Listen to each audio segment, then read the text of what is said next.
Imaruta seki andosha Nerima sondeki atamusala Niamose kandisuta kiseki andosha Imane osondi ando serando kiange kovatia kadase Rebasoto keda shalama sukande soite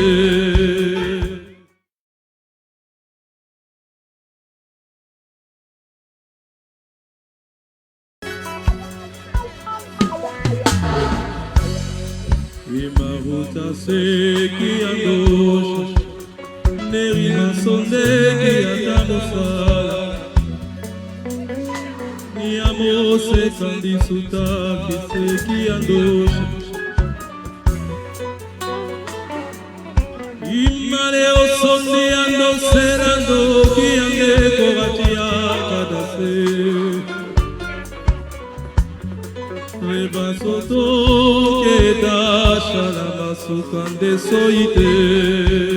Paix à tous, soyez les bienvenus, nous sommes contents de vous retrouver et j'espère que vous aussi, que votre semaine s'est bien passée. Nous sommes à notre rendez-vous, un rendez-vous béni, un rendez-vous de gloire, un rendez-vous d'exaucement parce que Dieu ne leur refuse jamais rien le jour de la commémoration de leur martyre, de leur sacrifice, de leur offrande au Christ. Mais avant de commencer, nous allons nous signer au nom du Père et du Fils et du Saint-Esprit. Amen. Nous sommes au Synaxaire, nous sommes à l'émission qui édifie, qui nous édifie chaque fois par la vie, l'exemple des saints, de ceux qui nous ont précédés, de ceux qui ont imité le Christ et qui ont remporté la couronne de la gloire. Nous allons donc appeler l'intercession de ces héros de la foi, de ces champions, de ces soldats du Christ, pour que eux aussi nous soutiennent de là où ils sont, pour que nous aussi nous soyons des champions et des vainqueurs au nom de Jésus-Christ de Nazareth.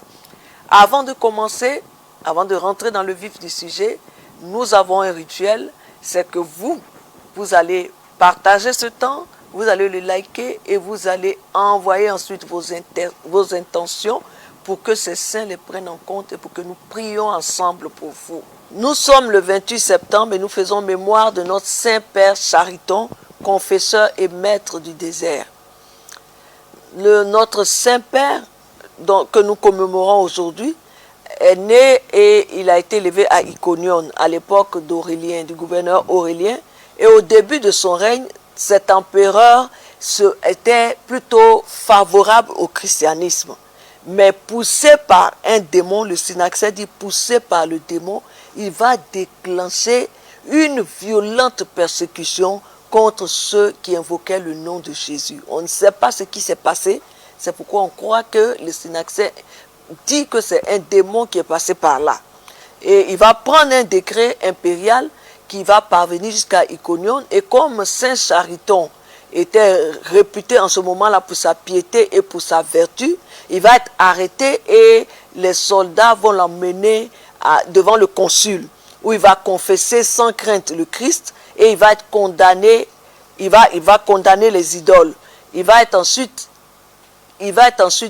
lui-même condamné et on va lui faire subir sa sentence. Donc il va être étendu à terre, il va être si violemment fouetté que sa chair, on dit, va être réduite en charpie.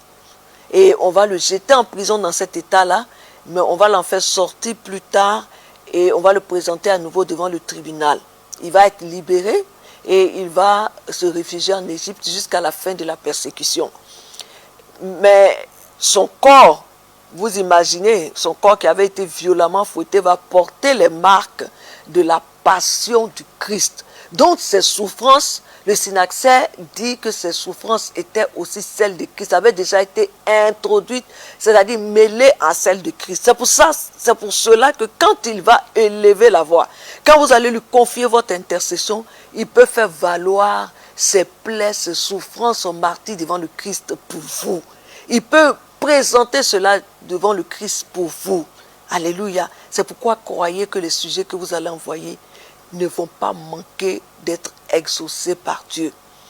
Et on dit, il va être suivi il va donc montrer un zèle accru. Et il va montrer la voie de l'imitation du Christ par une voie d'ascèse et d'austérité. Donc aux souffrances volontaires qu'il infligeait déjà à son corps pour réduire ce corps en servitude, malgré tout ce que son corps avait subi, il estimait que son corps pouvait encore l'entraîner hors de la volonté de Dieu. Donc il imposait, il imposait une ascèse à son corps des souffrances volontaires. Et il va donc réduire son corps en servitude et va le faire obéir à la loi de l'esprit. Et il va s'ajouter, pour cela il va s'ajouter, on dit des épreuves involontaires. Donc un jour, alors qu'il se dirigeait vers Jérusalem, il va rencontrer sur sa route une bande de brigands. Et ils vont le ligoter, ils vont l'emmener dans une grotte située dans un lieu nommé Pharan. Mais ils vont être bientôt eux-mêmes, ces brigands, ils vont être victimes d'un jugement divin, car ils vont périr tous après avoir bu du vin dans lequel une vipère avait craché son venin. Ils se sont attaqués à un oint de Dieu, à un saint de Dieu qui menait de grandes ascèses et qui portait les marques du Christ dans son corps. Ils ont osé. Ils ont eu leur récompense. La réponse de Dieu a été imminente. La sentence de Dieu a été imminente. Ils sont tous morts. Et la puissance de Dieu a libéré Chariton. Et en plus de sa libération, il va recevoir un miracle. Un autre miracle va se produire. On dit qu'il va être l'héritier du butin que ces brigands avaient volé à d'autres personnes.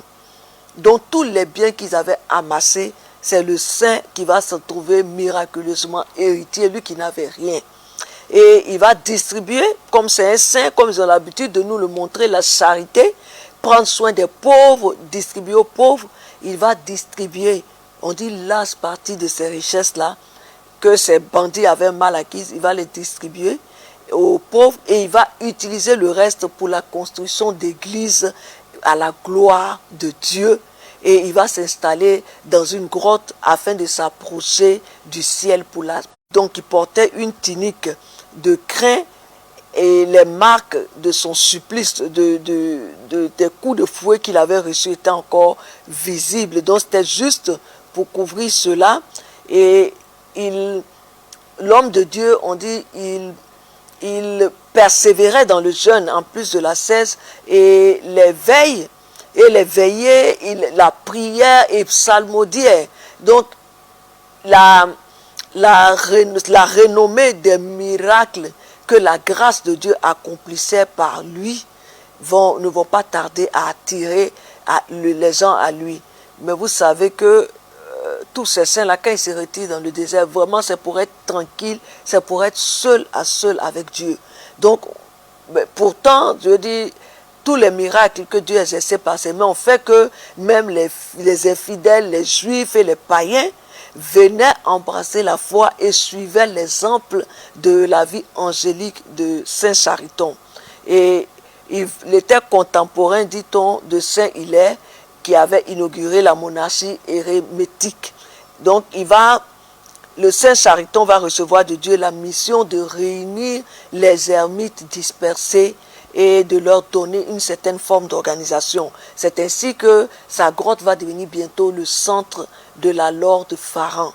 Et comme l'affluence ne diminuait pas, et que ça l'arrachait de sa solitude avec son Seigneur, Saint Chariton va partir s'installer dans une autre grotte plus éloignée. Avant de se retirer, il va placer le meilleur de ses disciples, dit-on, à la tête de la communauté de Pharan. Et il va exhorter ses enfants spirituels à garder strictement la tempérance dans la nourriture et le sommeil. Donc, dans la tempérance, dans la nourriture et le sommeil. Et il va les exhorter également à aux heures, il va les exhorter à faire beaucoup d'aumônes, à recevoir le pauvre ou l'étranger, comme le Christ lui-même le faisait. Et il va vivre ainsi caché dans sa grotte, située dans les environs de Jéricho. Et c'était sur le mont de la Quarantaine, dans une grotte. Et le Seigneur va... On dit là où le Seigneur avait été tenté, voilà.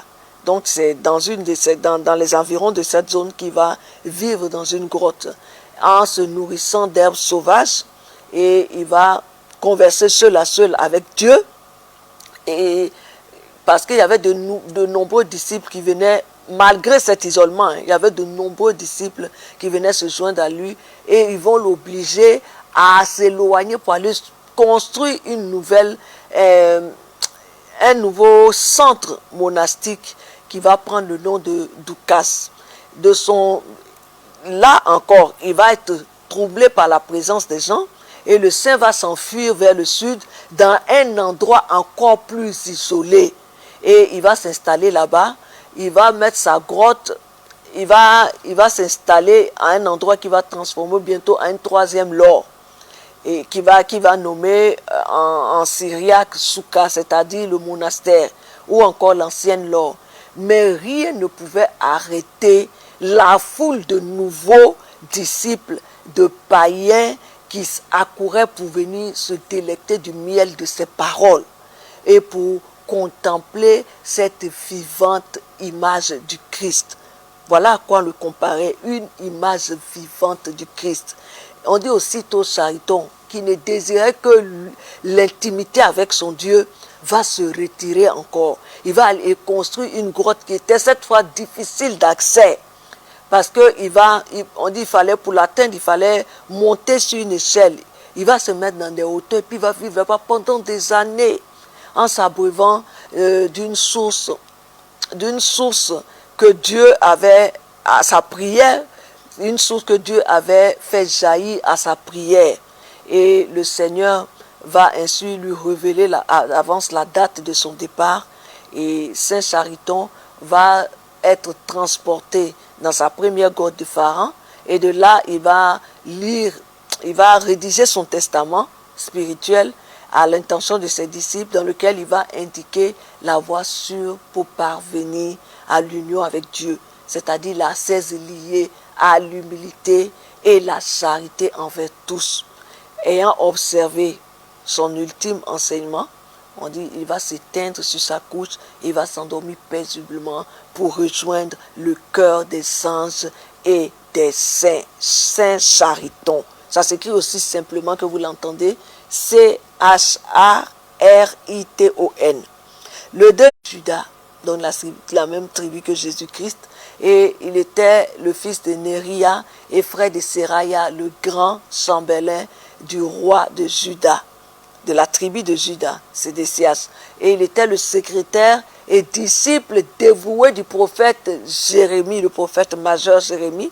Et il était uni à Jérémie par une affection profonde, si profonde qu'on pouvait croire que sa parole était le souffle même de la bouche de Jérémie, et qu'ils étaient comme une seule âme en deux corps, tellement ils étaient unis. Puisse Dieu nous accorder d'être aussi autant unis à nos mentors, à nos pères spirituels, et que le même et unique Saint-Esprit les inspirait tous les deux. Et c'est à lui que le prophète Jérémie va remettre l'acte d'acquisition du champ d'Ananéel d'Anatoth. Ça, c'est en Jérémie 32. On dit la 4e année, l'histoire raconte que la 4e année du roi Joachim, Jérémie, qui était à l'entrée du temple où il était interdit, et il va dicter à Baruch les oracles que Dieu lui avait inspirés à propos des ruines du royaume de Juda. C'est en Jérémie 36. Et en décembre, alors que Baruch faisait la lecture au peuple qui était réuni dans le temple et au prince, le prince va s'endurcir, le roi va faire brûler donc le rouleau contenant la prophétie, et il va ordonner d'arrêter Jérémie, d'arrêter les deux prophètes qui s'étaient cachés. La même année, Baruch va écrire un nouveau rouleau, il va identique au premier et avec des ajouts qui vont être édictés par Jérémie. Et lors de la prise de Jérusalem par Nabucodonosor, Baruch et Jérémie vont se réfugier à Macépha. Et 2 mois plus tard, le gouverneur de Palestine, Godolias, va être assassiné. Il va être assassiné. Et en craignant les représailles, les Babyloniens et la petite communauté juive vont s'enfuir en Égypte en amenant de force avec eux Jérémie. Et plus tard, de là, Baruch va être envoyé par Jérémie à Babylone pour affermir la foi et l'espérance des exilés qui étaient restés là-bas. Et en y allant, il va lire devant le roi le livre qui avait été conservé sous le même nom dans la Bible, c'est-à-dire le livre de Baruch. Et les Juifs vont pleurer, ils vont jeûner, ils vont prier en présence du Seigneur, puis ils vont rassembler de l'argent, ils vont, selon leurs possibilités, ils vont l'envoyer en aide aux prêtres et aux petits peuples qui étaient restés à Jérusalem.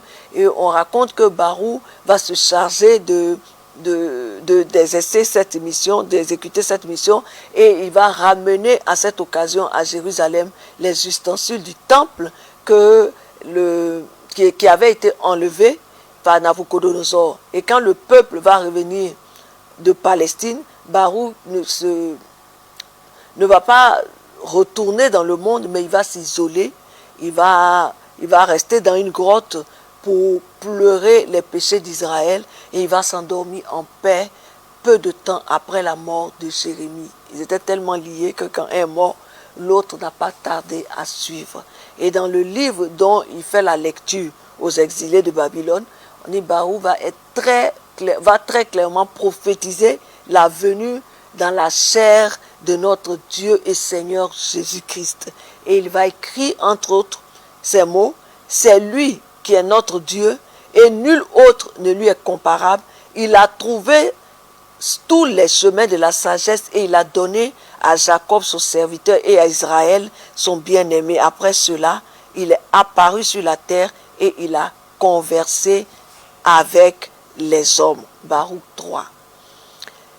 La troisième histoire que nous allons voir, c'est celle du Saint Marty Wenceslas, prince de Bohême. Alors, ce saint prince, le Marty, était le petit-fils de la sainte Ludmilla, et il était âgé de 14 ans à la mort de son père. Et il va être confié à sa grand-mère qui va le faire instruire dans les lettres slaves et la foi orthodoxe par un prêtre originaire de Moravie, tandis que la régence revenait à sa mère, donc la gestion du trône du royaume. Et plutôt que de s'adonner au plaisir accoutumé aux jeunes de son rang, de sa condition, on dit le prince va manifester une préférence pour les livres saints et les services divins. Et on dit que ces tendances-là vont susciter l'inquiétude, cette sainte tendance vont susciter l'inquiétude des seigneurs, c'est-à-dire de tous ceux qui l'entouraient, qui étaient chargés de travailler avec lui. Et ils vont souhaiter, eux intérieurement, ils souhaitaient avoir à leur tête un prince guerrier, alors que celui-là, il était comme notre Seigneur, un agneau, un doux agneau, voilà. Et on dit qu'il disait, c'est les seigneurs qui étaient autour de lui et qui souhaitaient voir un prince guerrier, il disait, mais voici que notre prince corrompu par les prêtres, vous voyez comme le monde est à l'envers, c'est des prêtres, les prêtres, saints prêtres, dont on peut employer le terme de corrompre les autres, non, de bonifier, oui. Donc, eux, ils disaient que le prince était corrompu par les prêtres et était devenu presque moine. Et que s'il se comporte ainsi pendant qu'il est enfant, qu'est-ce qu'il ferait à l'âge viril? Un prince moine, quelle gloire si Dieu pourrait nous accorder de tels princes, de tels dirigeants dans ce monde, de tels dirigeants de nos pays. Le monde serait sauvé, n'est-ce pas? Donc, vous voyez la conception de ce monde. Quand on est prince, on est roi, on est président, on est personnalité importante, ils disent qu'on doit forcément mener une vie de cour complètement dénuée de Dieu, tel qu'il la décrive là. Mais Dieu va le montrer par le témoignage de la vie de ce jeune roi, ce qui devait être la norme plutôt, ce qui devait être normal et ce qui devait être copié, se répandre. Mais malheureusement, c'est le contraire qui est fait. Je prie donc pour vous tous, personnes qui avaient d'importantes situations sociales, ainsi que vous tous qui êtes des princes qui dirigez des royaumes terrestres, que le diable, vous tous que le diable a induit en erreur pour vous faire croire que, comme disent ces textes, que les plaisirs, la débauche, la vie de luxure pour vie de luxure, et sont des standards de votre rang, de votre condition. Ce mensonge, cette illusion, ces a priori, ces préjugés, ces moules de personnes, de pensées chargées de corruption soient brisés au nom de Jésus-Christ de Nazareth. Je prie que vous soyez délivrés de ce système de pensée au nom de Jésus-Christ de Nazareth et que malgré votre haute dignité, que vous viviez la foi chrétienne à l'exception, à l'exemple de ce saint prince, et que l'honneur, la gloire, la dignité, la majesté qui ne se peut nommer se manifeste encore plus pour vous, et que vous suiviez les traces de Jésus-Christ de Nazareth. Je vous déloge là où le monde veut vous mettre, sous cette carapace, sous cette fausse vision erronée de roi qui doit forcément combattre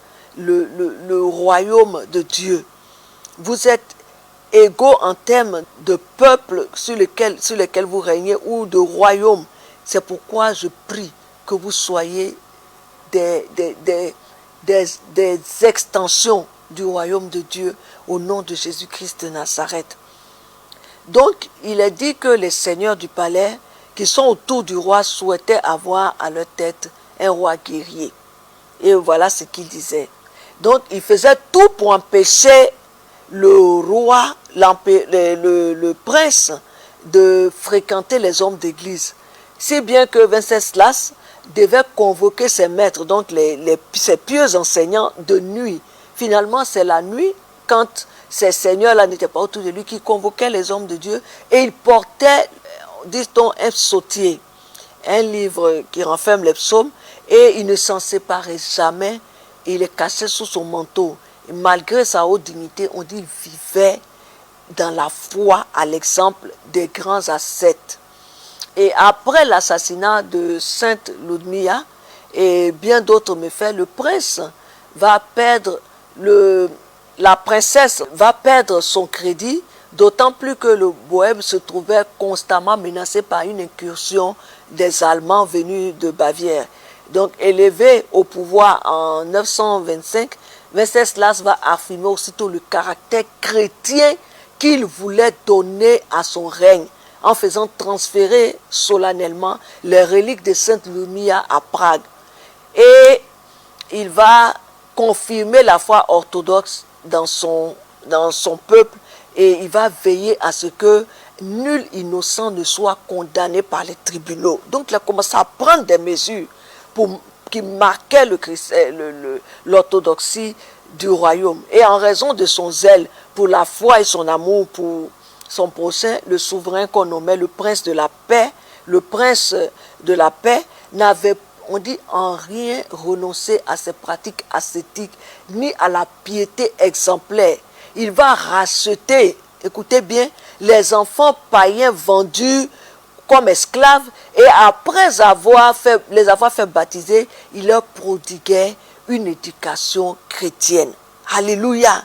Et il va traduire en langue tchèque l'évangile de Saint Jean, et il va faire transférer des reliques de Saint-Guy dans la somptueuse église qu'il avait fait bâtir dans le château de Prague. Et à l'instigation des seigneurs de Venceslas, avait été éloigné, à l'instigation des seigneurs que Venceslas avait éloignés de la cour, son frère va l'inviter dans son château sous prétexte de célébrer avec eux la fête des saints Cosme et Damien. Et quoique le prince avait été prévenu du sombre dessein de son frère, il va refuser de s'échapper en secret et il va se rendre à l'église, il va être assailli par son frère, il va réussir à s'échapper, mais il va être arrêté devant la porte fermée de l'église et il va être tué sur place à coups de couteau. Et en témoignage de son martyre, on dit son sang qui est versé sur le mur de l'église va rester indélébile malgré tous les efforts qu'ils vont essayer de faire pour effacer les traces de ce sang. Le sang est resté à jamais marqué sur le mur de l'église. Et on dit qu'il va procurer des bienfaits.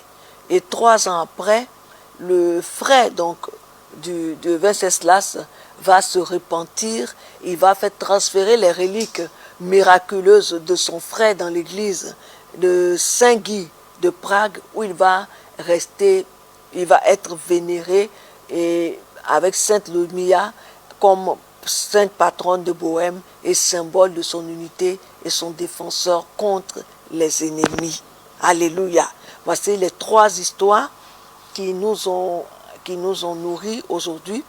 Nous faisons également mémoire des autres saints, du saint martyr Marc le berger, des saints frères martyrs Alexandre, Aphée et Sosime, et des saints martyrs Nikon, Néon et Léodore, ainsi que d'autres vierges et enfants martyrs à Antioche de Pisidie. Et nous faisons mémoire des saints martyrs Calinique, Eustache, le Romain et leurs compagnons morts par le glaive.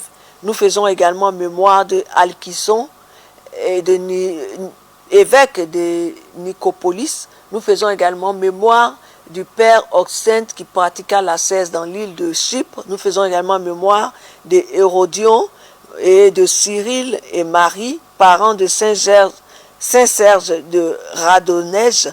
Nous faisons également mémoire de la sainte martyre Anne Likoshima et de Saint Faust, évêque de Riège. Nous allons prier. Est-ce que tu as partagé? Est-ce que tu as liké? Est-ce que tu as envoyé tes intentions? Au début, il a dit au début de son règne, l'empereur Aurélien ne se montra pas hostile aux chrétiens. Mais poussé par un démon, il va déclencher contre une violente persécution. Et on dit plus tard que Venceslas aussi, le prince, va affirmer le caractère chrétien de son règne. Et il va confirmer la foi orthodoxe, il va mener certaines mesures dans l'application de cette foi orthodoxe. Ça fait 2 gouverneurs, 2 autorités, mais qui n'avaient pas les mêmes comportements et les mêmes réactions. Mais nous allons prier. Donc ces 2 souverains étaient complètement différents et c'est le modèle de dirigeants inconvertis qui prolifère, vous l'avez remarqué. C'est pourquoi nous allons prier pour les autorités. Nous allons crier à notre Dieu. Nous allons dire, ô Père, Dieu des dieux, Dieu seul souverain, roi des rois, Seigneur des seigneurs, accepte l'intercession de ton saint serviteur et martyr Venceslas, qui par l'indélibilité de son sang sur les murs de cette église et aussi au ciel, te supplie, Seigneur, de démettre tous ces dirigeants à la solde du diable s'ils refusent de se convertir au nom de Jésus-Christ de Nazareth, afin d'élever à leur place, Seigneur, tes saints dirigeants qui te servent pour la gloire de ton nom. Garde le cœur de ceux qui dirigent ton peuple, Seigneur, dans ta sainte crainte et ton témoignage. Préserve-les du malin au nom de Jésus-Christ de Nazareth et que leur témoignage rayonne pour que ton témoignage rayonne par eux dans le monde entier, au nom de Jésus-Christ de Nazareth. Amen. Nous prions en disant, mieux que les rois Darius, Nabucodonosor, Cyrus, Dieu saint, élève une nouvelle race, une nouvelle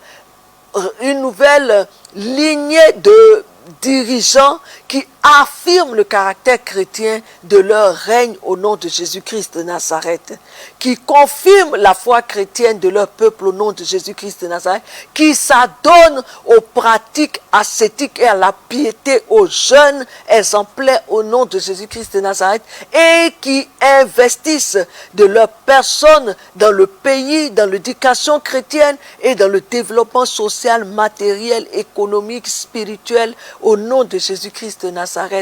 Amen. Il a dit de Saint Chariton qu'il a été étendu à terre comme sentence, il a été violemment fouetté, si bien que sa chair était en écharde, et qu'il portait dans son corps les marques de la passion du Christ.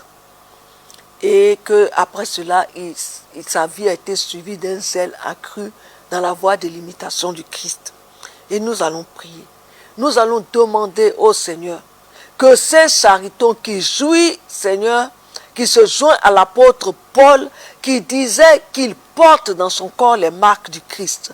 Seigneur, que ces deux saints qui portent dans leur corps les marques du Christ, Seigneur, il ne leur soit plus fait aucune peine, Seigneur, mais qu'avec ces marques, avec leur chair réduite en charpie, et qu'ils te présentent en supplication au nom de Jésus-Christ de Nazareth pour arracher de l'affluence de l'esprit de la sorcellerie ses frères et sœurs connectés à ce direct, Seigneur. Que l'intercession de ces saints martyrs devance, Seigneur, les fêtes de fin d'année et de présence, Seigneur, de ses frères et sœurs, Seigneur, devant tous ceux qui vont à des obsèques ou à des cérémonies, Seigneur, traditionnelles, démoniaques, pour que là où l'un d'entre eux a pu être programmé comme le mouton du sacrifice ou le poulet du sacrifice, ou dont l'âme a déjà été transférée dans un animal de brousse à abattre par un chasseur, ou pour être pris, Seigneur, par les pièges d'un chasseur, que ce soit la chair et le sang de Jésus-Christ de Nazareth sacrifiés pour eux, qui les remplacent au nom de Jésus-Christ de Nazareth, et que tous les membres d'une confrérie, que tous les membres de ces confréries de sorcellerie qui voudront manger, Seigneur, la chair de tes enfants, Seigneur, que ce soit leur propre chair qui soit vendue à leurs frères sorciers au nom de Jésus-Christ de Nazareth, et que là où la mort de tes frères, de tes enfants avait été planifiée, qu'elle soit transformée en vie au nom de Jésus par la puissance de Jésus-Christ de Nazareth. Amen. Il est dit encore de Saint Chariton qu'il avait rencontré des brigands sur sa voie et que les brigands l'avaient lié mais avaient subi la sentence de Dieu immédiatement en mourant eux tous après avoir été infectés par le venin d'une vipère. Nous te prions, Seigneur, en invoquant Saint Chariton. Saint Chariton, martyr du Seigneur Jésus-Christ, obtiens-nous le jugement divin sur les démons et l'esprit mammon, que tout ce à quoi ils ont utilisé nos finances, nos biens matériels pour les transformer en venin, pour que cela s'attaque à eux-mêmes par la puissance de Dieu au nom de Jésus-Christ de Nazareth. Et comme Saint Chariton a été fait miraculeusement héritier, que tous nos besoins, toutes nos finances, tous nos biens volés par l'ennemi nous soient restitués au double, Seigneur, comme tu le promets pour ceux, Seigneur, qui sont en alliance avec toi au nom de Jésus-Christ de Nazareth, et pourvoir également, Seigneur, par tout moyen naturel et miraculeux aux besoins de ton Église. Amen, amen, amen. Toujours avec Saint Chariton, il est dit que rien ne pouvait arrêter la foule de disciples et de païens qui accouraient pour se délecter du miel de ses paroles et pour contempler cette vivante image du Christ. Et nous prions, Seigneur, comme en une seule prédication, l'apôtre Pierre a converti 3000 personnes en une fois. Cet autre saint, Seigneur, était accompagné, dont nous avons entendu l'histoire d'autres fois, a été accompagné, on dit chaque fois qu'il s'est déplacé, près de 2000 personnes se déplaçaient en même temps avec lui à chacune de ses évangélisations. Et Jésus-Christ lui-même, c'était des foules et des foules qui le suivaient. Et je prie que la même puissance de Dieu qui saisissait tous ses disciples, chaque fois qu'ils allaient en mission, tous ces exemples que j'ai donnés, que Seigneur, tu fasses déferler la même vague d'onction sur nos ministères et serviteurs et sur nos servantes pour opérer des razzias dans le camp de l'ennemi pour un transfert vers le royaume de Dieu au nom de Jésus-Christ de Nazareth. Et on dit alors que, en Jérémie 32, 22, alors que le roi de Babylone assiégeait Jérusalem et que Jérémie, le prophète, était enfermé, Jérémie 32, et que Jérémie était enfermé dans la cour de la prison qui était dans la maison du roi de Juda. Et toujours dans Jérémie 32, alors que le fils de son oncle allait venir vers lui, Jérémie, pour lui demander d'acheter son champ à Anathoth parce qu'il en avait le droit. Et quand Jérémie va le faire, Dieu va lui dire ensuite, en Jérémie, toujours en Jérémie 32, « Ainsi parle l'Éternel des armées. Le Dieu d'Israël prend ses écrits, le contrat d'acquisition de terrain, celui qui est cacheté et celui qui est ouvert, et met-les dans un vase de terre afin qu'il se conserve longtemps. Car ainsi parle l'Éternel des armées, Dieu d'Israël, on achètera des maisons, des champs et des vignes. » Pourquoi je vous lis ces versets? Pour que comme Dieu a voulu le faire comprendre à Jérémie qu'il y aura une issue, que la situation de siège dans laquelle il se trouvait, le pays se trouvait, et lui-même, Jérémie, se trouvait en étant en prison, cela n'était pas la fin. Dieu était en train d'expliquer qu'il y aura une renaissance, qu'il y aurait du renouveau, que la vie allait reprendre son cours, qu'on allait acheter et vendre, on allait faire du commerce. Donc je veux me tenir sur ce témoignage et ce clin d'œil de Dieu, pour prier pour vous tous qui vivez des défis pour l'obtention de vos héritages de terrain et pour l'appropriation de vos terrains, maisons et autres biens que vous avez achetés, mais pour lesquels il y a des blocages. Je renverse la tendance maintenant en votre faveur et je prie que vous soyez rassurés par le même Dieu qui a fait pour cela pour Jérémie. Voilà, il a rassuré Jérémie et effectivement après Israël s'est relevé. Donc je prie que comme Dieu a rassuré Jérémie qu'il a agi, que de même il agisse pour vous. Au nom de Jésus-Christ de Nazareth, le pays était assiégé, Jérémie était en prison, mais Dieu a envoyé quelqu'un, même là-bas en prison, pour lui faire posséder ce qui lui revenait. Et je prie par l'intercession de tous les saints de ce jour et du prophète Jérémie que le verdict du tribunal dans le procès de terrain et d'héritage vous tourne en votre faveur au nom de Jésus-Christ de Nazareth. Et que tout tort qui vous a été fait soit réparé et que vous soyez restitués au double et qu'également Dieu rachète le temps et même le temps que vous avez perdu dans les tractations administratives ou dans les tribunaux, au nom de Jésus-Christ de Nazareth. Amen. Nous sommes à la fin de ce direct et de ce temps du Synaxaire. Et vendredi 29 septembre, à partir de 19h30, nous avons notre temps de théosis à notre chapelle Saint-Basile à Angers. Donc l'espace c'est théosis et c'est un espace pour tous ceux qui veulent faire des exploits dans leur travail, dans leur vie professionnelle, dans leurs affaires, dans leurs études, etc. Que Dieu vous bénisse. Nous nous retrouvons dans une semaine, mais d'ici là, gardez la foi. Au nom du Père, du Fils et du Saint-Esprit. Amen.